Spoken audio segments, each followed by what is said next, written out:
Здравствуйте! Сегодня маленькое видео на тему, как выяснить, скрипит ли седло и как избавиться от этого скрипа. В общем, чтобы выяснить, скрипит ли само седло или, возможно, какая-то другая часть велосипеда, нужно на это самое седло двумя руками, приложив силу, воздействовать.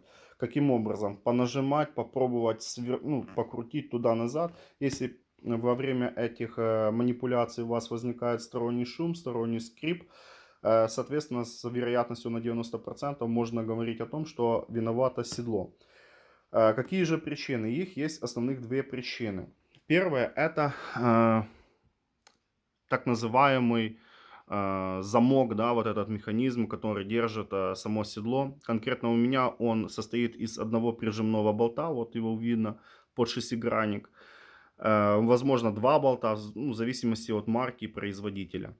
Что нужно? Просто попробуйте его поджать. В моем случае он как раз-таки был не дожат, но не он был источником скрипа. Но все-таки попробуйте, подожмите, опять воздействуйте на седло. Если шум не ушел, соответственно, переходим к причине номер два. А вторая причина — это как раз вот это место, где вынос седла входит в раму самого велосипеда.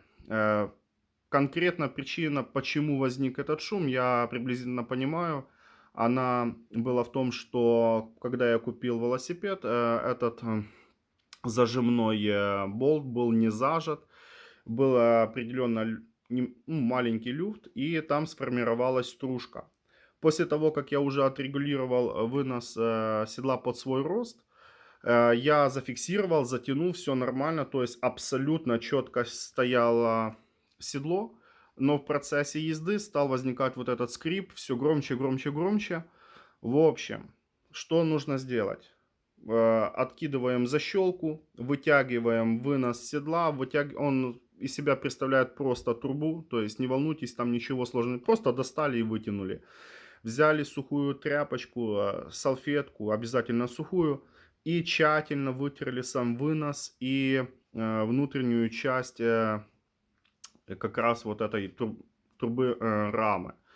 А у меня там конкретно была стружка, но я так понимаю, что туда может и пыль попадать, и она тоже может стать причиной вот этого скрипа. После того, как я все вытер тщательно, назад поставил седло, зафиксировал, и скрип чудесным образом исчез. Еще раз хочу сказать, что при скрипе седло абсолютно четко было здесь зафиксировано. Никакого люфта не было, но скрип был. Так что попробуйте этот способ, просто протереть там, начисто все вытереть и назад зафиксировать. Вот такое маленькое видео. Спасибо, что посмотрели. До свидания.